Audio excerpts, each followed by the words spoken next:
আসসালামু আলাইকুম। পিএসপি ধারাবাহিক বাংলা টিউটোরিয়ালে আপনাদের সবাইকে স্বাগতম। গত পর্বে আমি সিরিজ নিয়ে আলোচনা করেছিলাম, যে বলেছিলাম যে যদি আপনাকে কেউ 1 থেকে 100 বা অসংখ্য সংখ্যা যোগ করতে বলে সেটা আউটপুটে কীভাবে দেখাবেন, যদি বেজোড় বা জোড় সংখ্যা যোগ করতে বলে বা সাবট্রাকশন করতে বলে, তো এগুলো নিয়ে আলোচনা করেছিলাম। আমি যখন ফর লুপ নিয়ে আলোচনা করেছিলাম তখন বলছিলাম যে আপনাদেরকে পিরামিড নিয়ে আলোচনা করব। তো আজকে মূলত আমি পিরামিড নিয়ে আলোচনা করতে যাচ্ছি, তো আশা করি এই টিউটোরিয়ালটি মন দিয়ে দেখবেন। তো পিরামিড নিয়ে আলোচনা করার আগে পিরামিড নিয়ে জাস্ট দুই একটা কথা বলি। পিরামিড সম্পর্কে আমরা অনেকে কি জেনে থাকি যে পিরামিড এখনো পৃথিবীতে রহস্যময় একটি অধ্যায়। পিরামিডের ইতিহাস সম্পর্কে এখনো কেউ ভালোভাবে আবিষ্কার করতে পারেনি, কেননা পিরামিডটা মূলত মিশরে অবস্থিত। তো আমরা যদি মূলত গুগলে সার্চ দিয়ে থাকি পিরামিড দিয়ে, আমি গুগলে যাই, গুগলকে সার্চ দিই, জাস্ট এটা বোঝা আমাদের উচিত কেন পিরামিড দিয়ে যদি সার্চ দিই, তাহলে আমরা এখানে দেখতে পাচ্ছি যে একটা মরুময় দেশে, মানে এটা মরুভূমিতে পিরামিডটা মূলত অবস্থিত। যে মরুভূমিতে মানুষ হাঁটতে পারে না, তার পা নিচে চলে যায়, যেখানে কোনো যানবাহন চলাচল করতে পারে না, সেখানে কিভাবে একটা এখানে পাথরের একটা পিরামিড এখানে আবিষ্কৃত হলো। তো এটা এখনো অজানা আছে। এই পিরামিডটা হচ্ছে আপনার প্রোগ্রামের ক্ষেত্রে নাম দেওয়া হয়েছে এরকম, যে আপনার যদি এরকম যে মনে করেন যে আমি একটা পিরামিড আকৃতি একটি সিনট্যাক্স লিখি, যে আমি এখানে লিখলাম 2, তারপর লিখলাম 2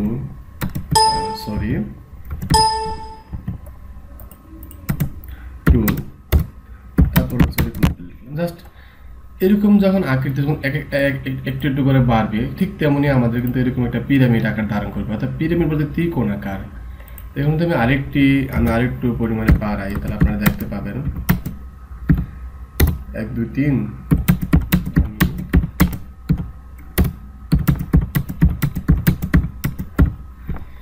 1 2 3 4 5 6। এখানে আপনারা দেখতে পাচ্ছেন যে আমি যদি টান দিই মাউস দিয়ে, আপনারা দেখবেন যে ঠিক সেম কিন্তু এটা পিরামিড, ত্রিকোণাকার ত্রিভুজের মতো দেখা যাচ্ছে, এটা পিরামিড আকৃতি, এই জন্য মূলত এটাকে পিরামিড বলা হয়। তো এখানে এই কাজটা আমি তো এখানে লিখে দিয়েছি, লেখার পরে কাজটা পিরামিড আকৃতি হয়ে গেছে। এখন যদি আমরা কোডের মাধ্যমে কাজটা করতে যাই, আপনাকে কেউ যদি বলে যে আমাকে ঠিক এই কাজটাই আপনি আমাকে আউটপুটে দেখান, আমাকে একটি কোড করে আউটপুটে দেখান, তখন আপনারা কি করবেন? এই কাজটি মূলত এখানে দেখতে পাচ্ছেন যে এখানে 1 2 3 4 5 6 6টা লাইন আছে, সারি আছে। এর মধ্যে প্রত্যেকটি সারির মধ্যে কিন্তু মান ঠিক সেম মান, প্রত্যেকটির মধ্যে কিন্তু 2 2 2, এর মধ্যে কোনো এক বাড়াও নাই, কোনো এক কমেও নাই। তাহলে আমরা কাজটা শুরু করি। প্রথমে পিএইচপি সিনট্যাক্স লিখে আরম্ভ করলাম। তো আমরা যেহেতু আজকে পিরামিড নিয়ে আলোচনা করব, বানানটা হচ্ছে এরকম PYRAMID, আসলে PI অনেকে লিখে থাকে, এটা না, আসলে PY। তো পুরো লেখাটাকে আমি একটি মাল্টিলাইন কমেন্টের মধ্যে রেখে দিলাম বোঝার সুবিধার জন্য। ঠিক আছে, আমি এখানে পিএইচপি সিনট্যাক্সটা শেষ করে দিলাম। তো এখন হচ্ছে আমাদের কাজ কি, যে এটা আমাদের আউটপুটে দেখানো। এখন আমি বলেছিলাম যে কাজগুলো মূলত লুপ দিয়ে করা হয়, আমি এর আগে নেস্টেড লুপ নিয়ে আলোচনা করেছিলাম। তো এখন আমি কাজটা ফর লুপ দিয়ে করাবো। ফর লুপ দিয়ে করবো, দেখেন আমি একটা ফর লুপের সিনট্যাক্স নিলাম। ফর লুপের সিনট্যাক্স সবাই জানেন, এটা নতুন করে বলার কিছু নেই।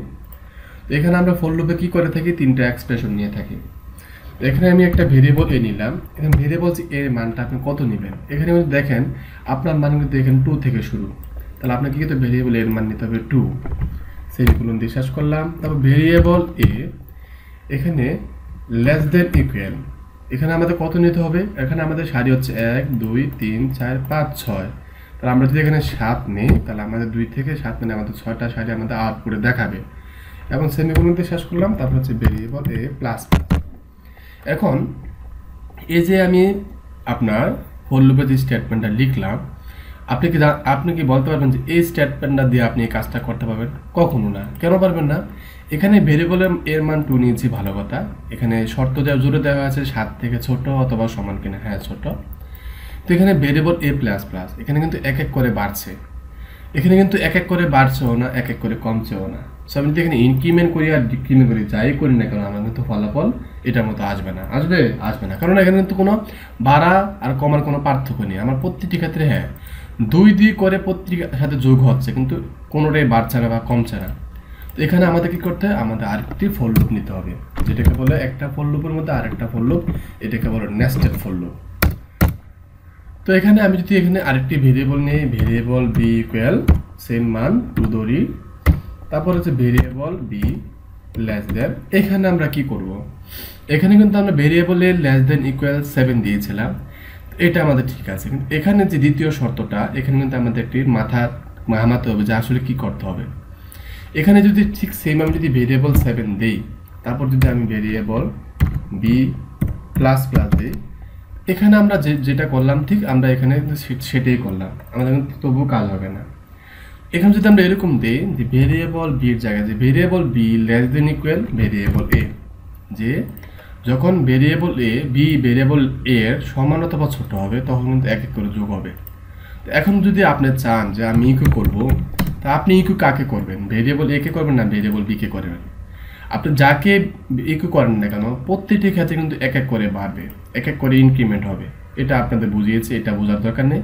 তো এক এক করে ইনক্রিমেন্ট কীভাবে হয় আমি তো আপনার আগে বুঝিয়েছি, যে এখানে ভেরিয়েবল এর মান 2 7 থেকে ছোটো কিনা ছোট, তারপরে সে মনে মনে একে রেখে দিল, 2 নিয়ে এসে এই ফর লুপের মধ্যে এসে পড়লো, এসে পড়ার পর ইকু করলো। যদি আপনি এখানে ভেরিয়েবল বি দেন, আমি বললাম এখানে আপনি ইকু করলেন ভেরিয়েবল বি কে, যদি আপনি এখানে ভেরিয়েবল ইকু করেন বি ইকু করেন, তাহলে মানলাম সে প্রথম শর্তটা 2, এখানে 2 ভেরিয়েবল মান 2 পেল, 2 পাওয়ার পর সেখানে 2 মানলো। তো পরের যে আরও 2, সে কিন্তু পরের বার যখন আসবে কিন্তু এক এক করে যোগ করে আসবে। পরের বার কিন্তু 2, এখানে কিন্তু 3 নেই, যে আমি এখানে 2 এর পরে এখানে 3 থাকলে এটা কিন্তু আপনার বি এর মান, এখানে হচ্ছে এগুলো হচ্ছে এ এর মান, আর প্রত্যেকটির মধ্যে যে মানগুলো হচ্ছে এগুলো বি এর মান। তাহলে আমরা কিন্তু এখানে 3 নিয়ে যে আমি এখানে ভেরিয়েবল বি এর মান এখানে ইকু করব, তাহলে এখানে হচ্ছে একটা পার্থক্য। এখানে আমাকে ইকু করতে হবে যে আমি এটা স্ট্রিংয়ের মধ্যে ইকু করতে হবে এরকম যে আমার প্রত্যেক লাইনে আমি 2 2 করে চাচ্ছি, আর আমি এখানে 2 ইকু করে দেব। যদি আমি 2 ইকু করি, তাহলে আমি এখন কন্ট্রোল ব্যাস দিয়ে সেভ করে দেখি আমার কি হয়। আমি লোকাল হোস্টে যাই, দেখবেন যে পিরামিড আকারে আসবে না, না আসার কারণটা আপনারা বুঝতে পেরেছেন। আমি pyramid.php দেখেন, এই যে দেখেন, এই যে এটা, এই পিরামিড যে এটা, এই মানটা আর এটা ঠিক কিন্তু সেম, এটা আর এটা কিন্তু ঠিক সেম। জাস্ট আমাকে এটাকে আমরা কি করছি, পিরামিড করছি। কিভাবে করছি, আমি যদি এখানে কোনো ব্রেক না নেওয়ার কারণে আমার একাকে এরকমভাবে দেখাচ্ছে। আমি যদি এখানে আরেকটি ইকু দিয়ে দিই, ইকু দিয়ে যদি বলি যে আমাকে ব্রেক করে দাও, একটা পর একটা ব্রেক করে নিচের দিকে নিয়ে আসো, তখন কিন্তু দেখবেন যে সেম কাজটা কিন্তু আমার পিরামিড আকার হয়ে গেল। এই যে এখন পিরামিড আকার হয়ে গেল। তো এখন যদি আপনি এটার পরে একটা স্পেস দিয়ে দেন, তারপর দেখবেন যে আমি যেভাবে দেখিয়েছি ঠিক সেভাবে হয়ে গেল, তাই না? এজন্য এটা খুবই সহজ। যখন প্রত্যেকটি সারির মধ্যে একই রকম সংখ্যা থাকবে, তখন আপনার এখানে 2 কি, আমি যদি এখানে স্টার চিহ্ন দিই, তাহলে আপনারা দেখেন আমি কিন্তু 2, এখানে কিন্তু 2 স্টার চিহ্ন দেওয়ার কারণ হচ্ছে কি, আমাকে 2 থেকে 7 অর্থাৎ 6 বার আমাকে দেখাবে। দেখেন আমি এখানে রিলোড দিয়ে দেখি স্টার এসে পড়েছে। এটার ক্ষেত্রে মূলত যখন প্রত্যেকটি মান যখন সেম হবে, আপনি ইকু যাকে করবেন না কেন সেটির ফলাফলে দেখাবে। আর যদি এমন হতো যে আপনার, আমি এখানে আরেকটা জিনিস দেখাচ্ছি আপনাকে, আমি এখানে ইকু দিয়ে ব্রেক দিচ্ছি যাতে আপনার সুবিধার জন্য আমি আরেকটি কাজ করে দেখাচ্ছি যাতে বুঝতে পারেন।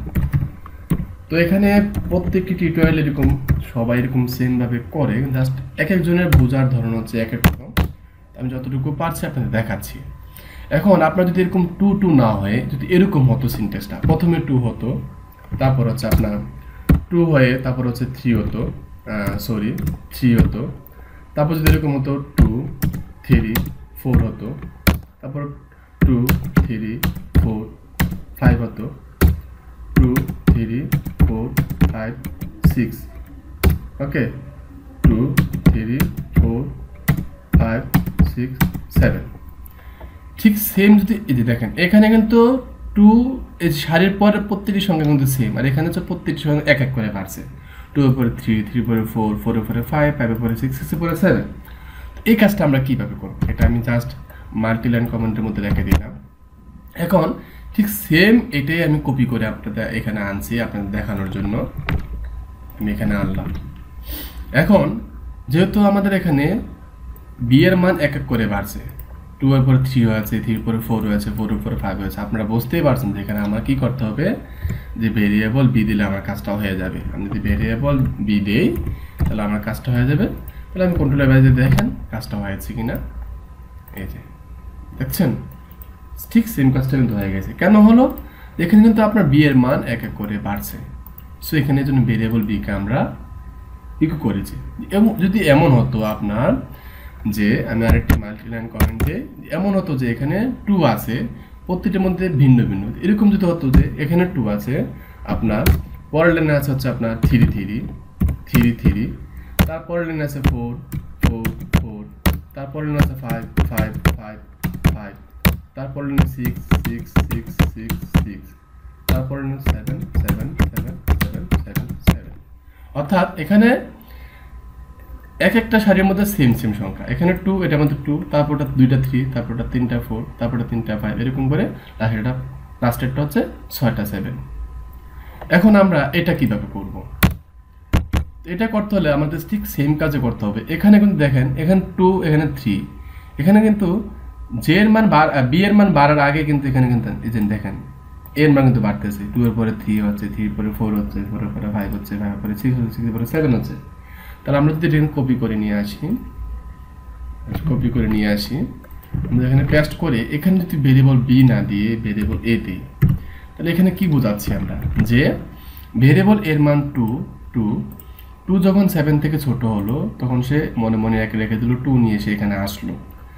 আসার পরে সেখানে ভেরিয়েবল এ থেকে ভেরিয়েবল বি ছোট কিনা সে দেখলো, দেখার পর সে এক মনে মনে রেখে এখানে 2টা পিন করলো। পিন করার পর আস্তে আস্তে করে সে এক বি এর ক্ষেত্রেও বাড়লো, তারপর যে বি এর ক্ষেত্রেও বাড়লো, আবার এক করে প্রতিটি ক্ষেত্রে বাড়লো। এভাবে কিন্তু মূলত লুপটা চলতেছে। তো লুপটা কীভাবে চলতেছে সেটা আমরা গত টিউটোরিয়ালে বুঝতে পারছেন, এখানে জাস্ট দেখাচ্ছি। এখন যদি আমি এটা কন্ট্রোল লেভেল দিয়ে সেভ করি, তাহলে এখন দেখেন এই লুপ দিয়ে দেখেন প্রথম লাইনে 2 ছিল, পরের লাইনে 3, তারপর লাইনে 4, তারপর লাইনে 5, তারপর লাইনে 6, তারপর লাইনে 7। এই 3টা যে কাজ করলাম, 3টা কিন্তু 3টা পিরামিড আকার ধারণ করলো। ঠিক আছে, এটাকে মূলত আসলে প্রোগ্রামিং ভাষায় পিরামিড বলা হয়। পিরামিড বলতে আসলে এখানে কিছুই না, জাস্ট ওই পিরামিড নামকরণের ক্ষেত্রে দেখতে পিরামিড হয়েছে বিধায় এটার নাম হয়েছে পিরামিড। এবার মূলত আপনার পিএইচপিতে পিরামিড নিয়ে কাজ করা হয়। এরকম অনেক কাজ আছে, জাস্ট আপনাদের আমি বেসিকটা ধরিয়ে দিলাম। এখন যদি এমন হতো যে আপনার S7 আমরা উপর থেকে শুরু হতো, উল্টাভাবে হতো, তখন আপনারা কি করতেন? তো এটা যদি আমরা বলে যে তাহলে আপনারা কি প্র্যাকটিস করলেন, আপনারা কি করবেন, ঠিক সেমভাবে নোটপ্যাডে নিয়ে আপনারা উল্টাভাবে করে এখানে জাস্ট আপনারা চেঞ্জ করে দেখতে পারেন আপনারা আসলে কি হয়। ঠিক আছে, আরেকটা কথা বলে রাখি, হ্যাঁ আপনারা অনলাইন ঘাটলে অনেক ধরনের টিউটোরিয়াল এরকম পাবেন ঠিক সেম। তবে হ্যাঁ, তো সেম হবে না কেন? পিরামিড তো পিরামিড, পৃথিবীতে পিরামিড আছে এরকম, সেম তো হবে, কিন্তু জাস্ট বোঝার ধরনটা হচ্ছে আলাদা। এমন আছে আপনি আমার কাছ থেকে বুঝতে পারেন বা অন্যজনের কাছ থেকে আরও ভালো বুঝতে পারেন। তো আশা করি যদি আপনি যদি ভালো বুঝে থাকেন তাহলে অবশ্যই ভিডিওটি শেয়ার দিয়ে অন্যজনকে জানার সুযোগ করে দিন। আর যদি ভিডিওটি ভালো লাগে থাকে তাহলে অবশ্যই ভিডিওর নিচে কমেন্ট করুন এবং চ্যানেলটি সাবস্ক্রাইব করুন। পরবর্তী ভিডিও দেখার আমন্ত্রণ রইল। ভালো থাকবেন। আসসালামু আলাইকুম।